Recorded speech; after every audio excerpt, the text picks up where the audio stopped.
Yo, what's up mga kaibigan? Nali na tayo magkwentuhan matapos sa mga semi-finals matchup kanina sa 2025 Eurobasket ay kasado na nga ang gold medal game sa pagitan ng Germany na may perfect 8-0 record at ng Turkey na may 8-0 record din.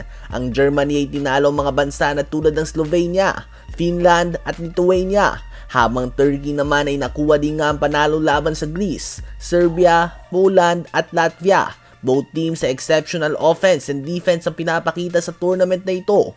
Ang Turkey ay umiikot ang kanilang opensa sa kanilang big man Alperen Şengün na may kakayahan na pumuntos mula sa poste, sa 3 points at sa mid-range. At may kakayahan din ito na gumawa ng mga plays para sa kanyang mga kakampi. All-around effort nga mga kaibigan ang pinapakita niya.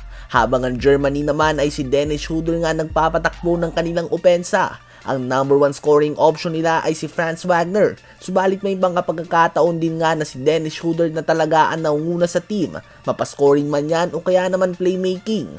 Tulad na lamang kanina nang gumawa siya ng 26 points and 12 assists. 50-50 game nga ito kung sabihin ng iba dahil parehong malakas talaga ang dalawang koponan. Subalit isang advantage sa palagay ko na meron ng Germany sa Turkey ay ang kanilang experience. Sagana nga ang experience ng core lineup na meron ng Germany ngayon. Magkakasama na nga sila sa mga previous tournaments, mapa World Cup man yan o Olympics. Nakita din natin ang kanilang composure. Nalagay sila sa alanganin na sitwasyon ng maagang nakalamang ang Slovenia sa kanila, subalit hindi sila nataranta. Stick to the game plan nga sila at hindi nagpanik hanggang sa nakumpleto nila ang impresibong comeback win.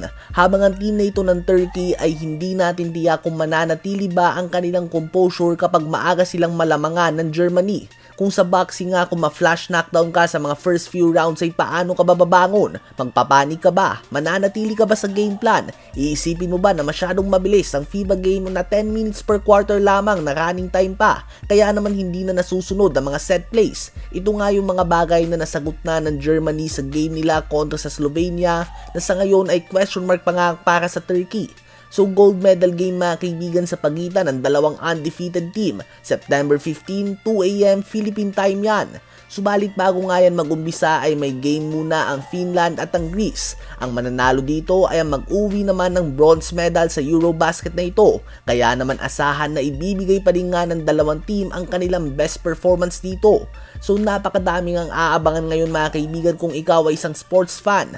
Andyan ang Eurobasket Games. Ang much anticipated na bakbakan ni Saul Canelo Alvarez at Terence Bud Crawford at may laban din nga si Naoya Inoue. So kung interesado ka ay gamitin lamang ating promo code na atleta sa 1xBet mga kaibigan. Ano ba masasabi nyo tungkol dito?